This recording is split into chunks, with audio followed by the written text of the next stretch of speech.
I want to thank the CSL music team and Eddie Anderson for the music today, and Robin Vi Carpenter Briscoe for reading. We are on week 10 of our 12-week series on Chop Wood, Carry Water, which is a book by Rick Fields. Each week is independent, and the good news is that if you've missed any or you want to catch up or watch one again, they're all out on our website at cslsoutheastla.org. Today we're talking about something that is critical if we want our children and grandchildren to be able to live on a planet that is peaceful and sustainable, and that is Earth and social action. I'm happy that you decided to join us today as we continue on this journey. We are on a journey to enlightenment to how we can chop wood and carry water, and this week with the earth and social action. I suspect we all recognize that we have a responsibility to leave the earth in at least as good a shape as we found it when we first arrived. And these days that seems to be harder and harder to do. Belief is actually not enough. We must decide to act upon our beliefs. And if we believe in this philosophy in which we are all one, that there is a oneness in all of life, then it seems an important part is that each of us decide today to be a part of the solution and not just part of the rhetoric about what's happening. Perhaps it's time that we remember those words of Jesus in James 2:18. What good is it if a man claims to have faith but has no deeds? We'll talk about that in a minute, but first, your question for the week. What's the one choice you can make today to do your part in sustaining the earth, to become socially aware, and to actively participate in spiritual social action? One more time. What is the one choice you can make today to do your part in sustaining the earth, to become socially aware, and to actively participate in spiritual social action? Wow, with all that's happening on the planet, today's topic is not only timely, but highly important. We're changed by what happens in our lives. To refuse to be changed by what is happening in the world would require us to stick our head in the sand and ignore it. And frankly, I don't think that anybody that's watching this is the type of person that would stick their head in the sand. And in case you're wondering if you, a single person, can make a difference, Mother Teresa taught us that one person can make a difference by recognizing the suffering and beginning to alleviate it one person at a time. She showed us how each of us are surrounded by opportunities to serve. Here's what she said. We may wonder, whom can I love and serve? Where is the face of God to whom I can pray? The answer is simple. That hungry one, that naked one, that lonely one, that unwanted one is my brother and my sister. If we have no peace, it is because we have forgotten that we belong to each other. And we can make a difference on this planet by doing what is ours to do. Here's a few examples. If you're a gardener, make your own yard beautiful and help others to do the same. Beauty uplifts our spirits. When you're grocery shopping, add a little bit at the end to your bill that can be donated to the food bank. Participate in neighborhood and beach cleanups. Go through your closet and bring those things that you're not using to a shelter or to a discount place that supports nonprofits. In Baton Rouge, we have a place called Here Today, Gone Tomorrow, and it divides its profits among many nonprofit agencies. Go to the bank and get some cash in 5s or 10s or 20s, and randomly select people when you're shopping or people that are on the street and give it to them. It doesn't matter how they decide to spend it. Spread your good. And leave less of a footprint on the planet. Recycle more. Use less plastic. Decide to use real plates and real napkins. There are a number of ways that you can support others. The important thing is to take action and to do it. As Gandhi told us, almost anything you do will seem insignificant, but it is important that you do it. Patrick Moore, one of the founders of the Greenpeace movement, articulated 3 laws of ecology which apply at both a personal and a cosmic level. And they're worth repeating if we want the earth to thrive. First one is, all forms of life are interdependent. We know that there is one life, and it's God's life, and it's our life. Let's remember that. The second one, the stability, unity, security, harmony, togetherness of ecosystems is dependent on their diversity and their complexity. An ecosystem with 100 different species is more stable than one with 3. Embrace diversity. Join with others in your efforts around the earth.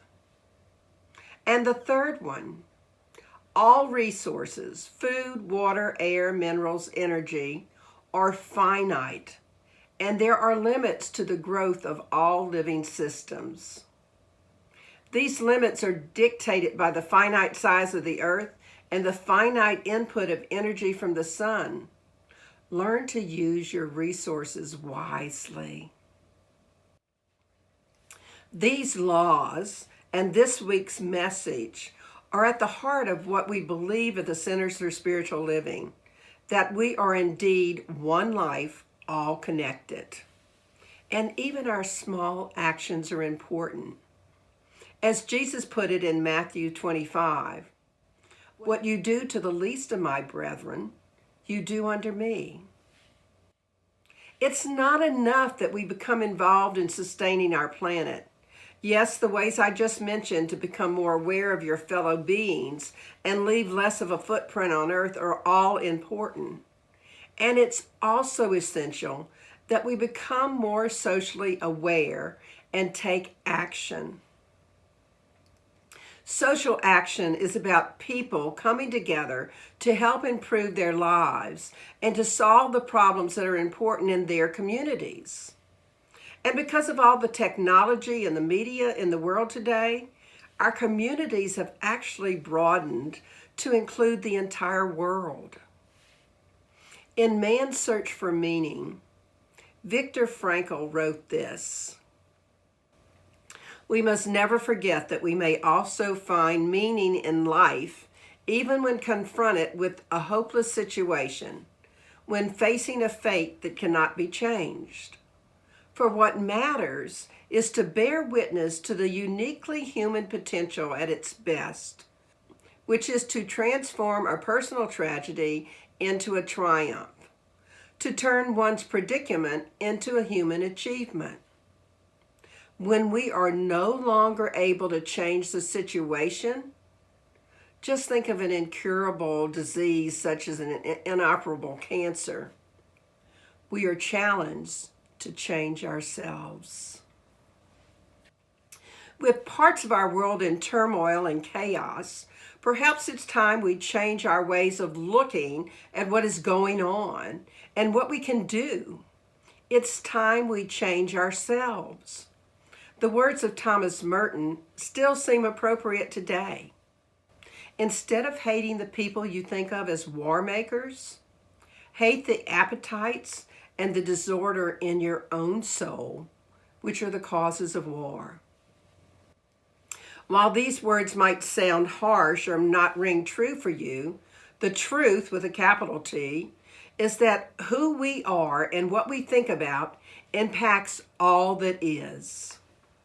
I'm curious how you think about the current war with Russia and Ukraine. If you're hating Putin for his actions and the Russian soldiers for what they're doing, what energy is that hate releasing into the vibration of the planet? In the book Light, Ernest Holmes wrote, "There is a light that permeates the world, but we have not sensed it. We need, in the silence of our own contemplation, to take time to feel that light and to see it. We have to hitch our earthly wagon to a spiritual star, because if we do not, we're going to hitch it to a make-believe life, something that has no light at all. The only light there is the light eternal." I know that I want to hitch my life to that spiritual star, to bring more light into the world and to feel the light that's already there, to see it and to spread that light where there appears to be darkness right now. If what you see in this conflict currently occurring on the planet is just the war, you've overlooked all the light that still exists. There are marvelous news stories every day about people in Poland bringing strollers and cribs and toys for the families that are at the borders, who have had to leave their possessions behind. There are Russians who risk their lives to protest what's going on, to stand on the side of justice. There are even Russian soldiers failing to shoot people when I suspect their orders would have been to do so. Are these not examples of light showing in the darkness? I'd like to read from the beginning of the chapter on social awareness in our book this week, because I think the story itself is very impactful.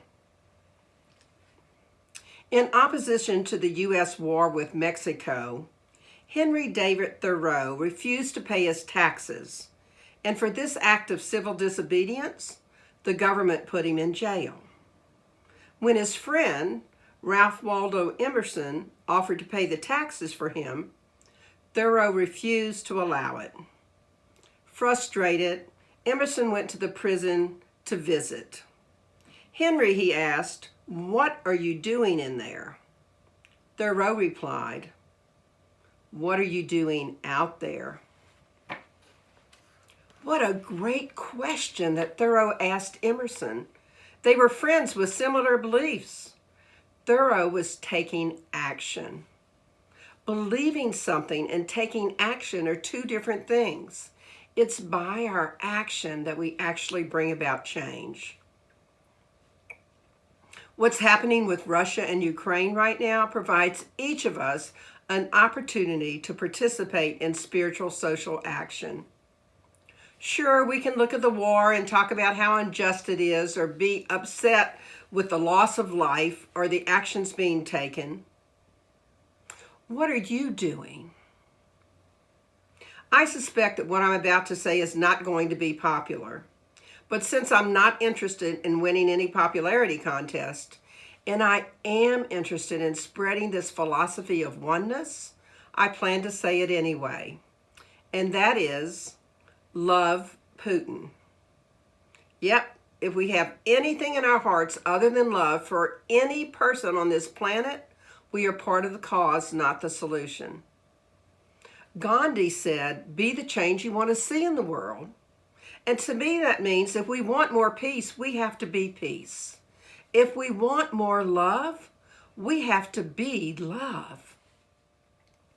Nona Brooks in Mysteries wrote this: "Even though there are numerous world conditions which are obviously evil, such as war, jealousy, dishonesty, injustice, suspicion, it's also evident that these conditions have no place in the universal plan. God does not know these. Since God is all, evil must be a temporary condition without power. Evil always vanishes when you and I take a strong enough stand in God consciousness. Interesting, that phrase, God does not know these. I do believe in God in everything, and God is all, as Nona Brooks wrote. I also realize that asking you to love Putin is a tall order. Hey, I have to admit that I've been unsuccessful at doing it many days lately. So here's what I started to do, something that I can successfully do each day. I'm using the Hopono practice each morning. This beautiful ancient Hawaiian practice of forgiveness functions as both a communication concept for reconciliation and a tool for restoring self-love and balance. The word Ho'oponopono roughly translates to cause things to move back in balance, or to make things right. The practice itself is a Zen concept, and I personally seen it work in my life with strangers who were upset about something. I truly believe we are all connected, and I also believe that there is an invisible energy that weaves all of our hearts together. I've used this energy connection to heal hurt and have seen miraculous events happen and connections with people whom I thought would never come around to speaking to me for whatever reason they had. In case you're not familiar with the practice, it's rather easy. 4 simple phrases. I'm sorry. Please forgive me. Thank you. I love you. To use it effectively, I recommend closing your eyes, getting the picture of the person in your mind, and then beginning to say the 4 phrases slowly, repeating them several times like a mantra. The I'm sorry phrase recognizes any hurt or wrong that has occurred that's bringing darkness to the heart. The please forgive me phrase recognizes that we are all connected, so I have a part in whatever hurt is being felt. In this statement is both an intention to take responsibility as well as an attention on forgiving. The thank you phrase acknowledges in advance the ability of the prayer to impact ourselves and others, knowing that forgiveness is being extended and that forgiveness can set you and everyone free. And finally, the I love you phrase brings us into alignment with all there is, the one. While it might seem like saying these to Putin is impossible while seeing what he's doing, this is where the spiritual concept of oneness must take precedence over your individual belief system.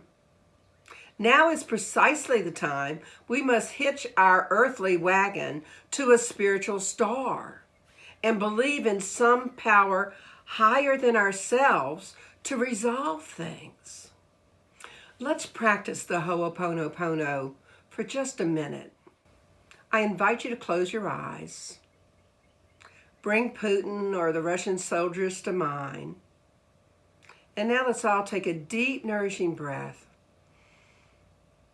And we begin the mantra. I'm sorry. Please forgive me. Thank you.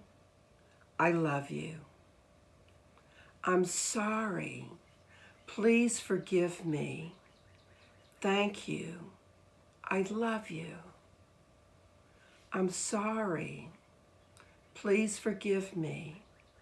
Thank you. I love you.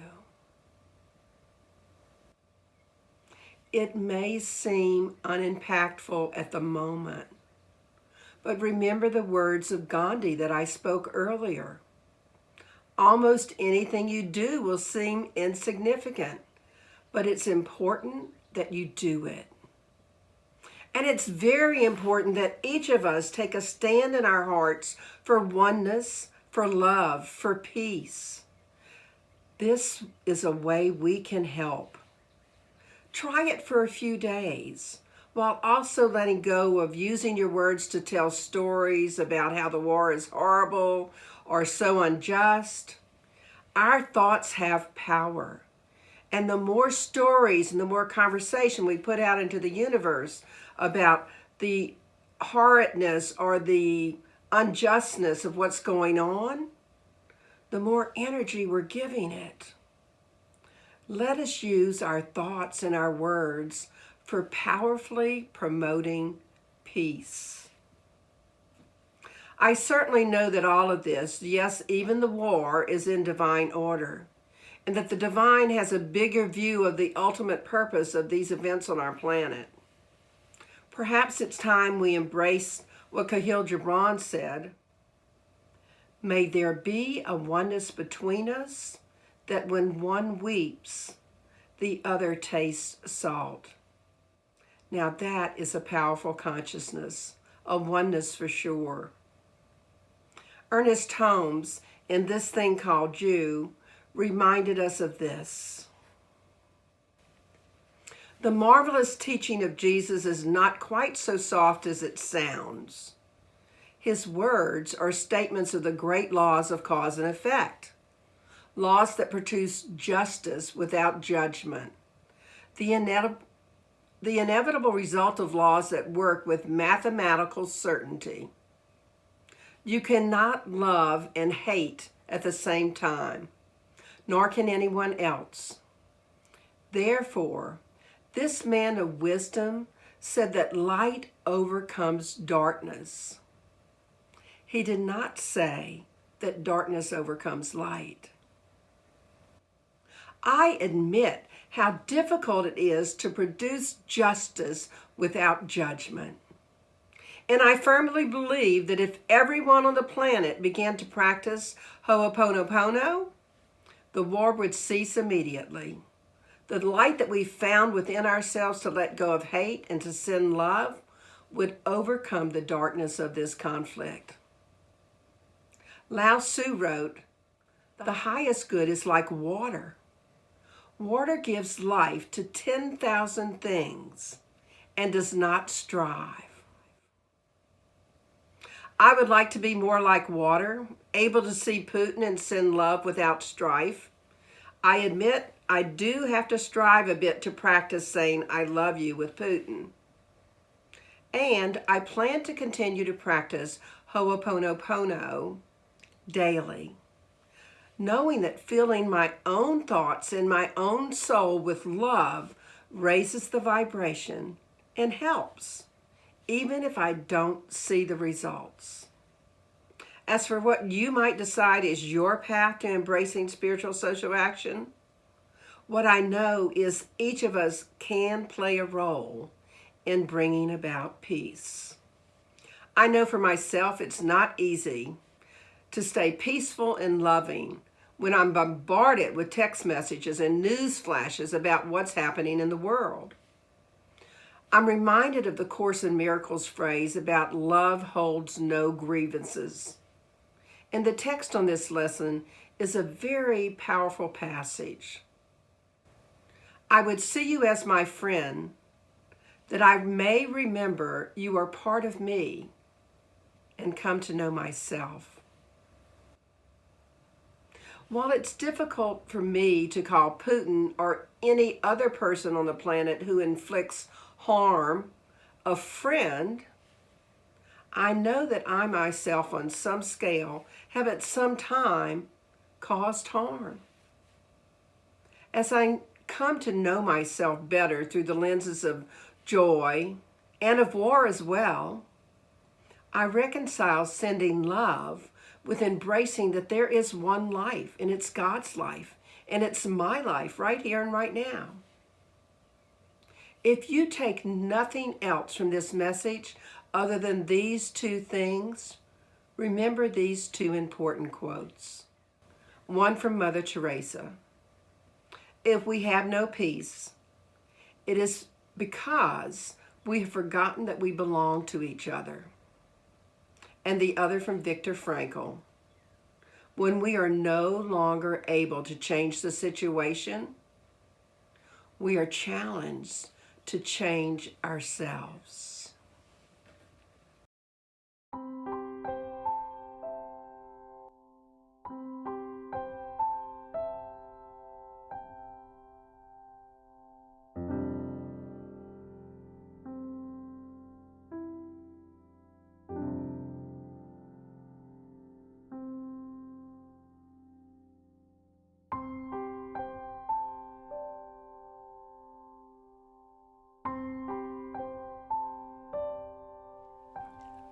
And so, in summary, decide what role you want to play in the preservation of the earth and in social action. And remember, we have to sustain the earth. Do what is yours to do to keep the ecological system stable. Become socially aware. Be bold enough to challenge yourself to change. Hitch your earthly wagon to a spiritual star. And participate in spiritual social action. God truly is all there is.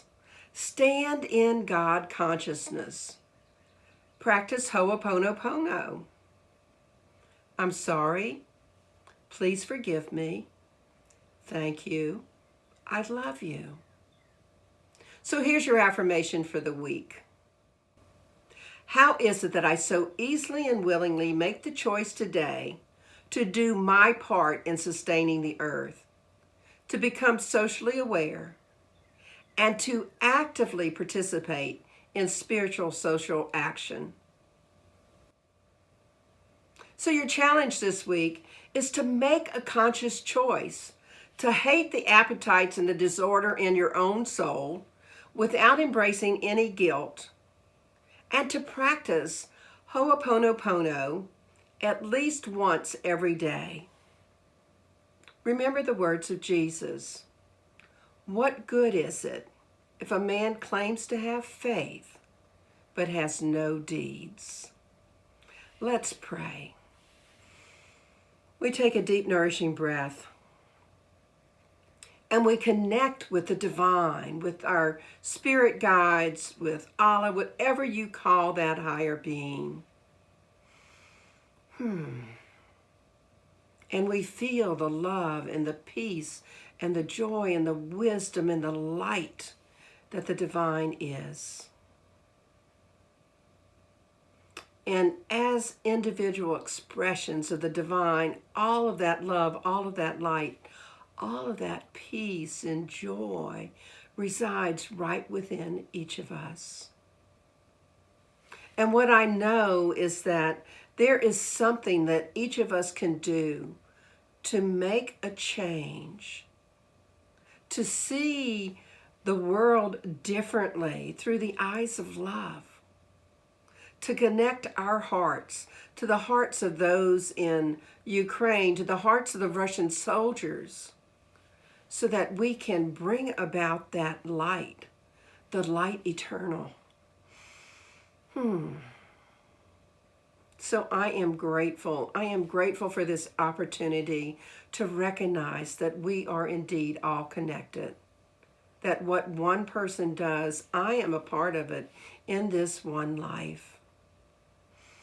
And it's from that gratitude of knowing that I can choose to make a difference, of knowing that I can hitch my earthly wagon to a spiritual star, that I release these words into the law of mind, spirit, and action. Because what I know is the divine has already said yes, already called it done. So I can just let it be. I say amen, and we affirm it together. And so it is. I want to thank you for continuing to support us during this time where we're doing mostly online services. And I want you to know that this month we will be contributing in some way to all of the people that were impacted in Ukraine and helping the people that have had to flee their homes and leave everything and all their possessions behind. So thanks again for your donations. and enjoy our offertory song.